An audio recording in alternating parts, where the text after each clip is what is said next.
Welcome back to another technical deep dive here in the debug zone.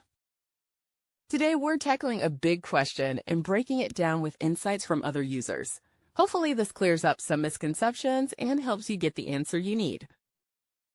So buckle up, stay a little curious, and let's jump right in.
And that's a wrap.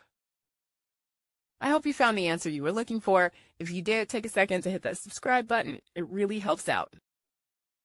And let me know in the comments which solution worked best for you. See you next time in the debug zone.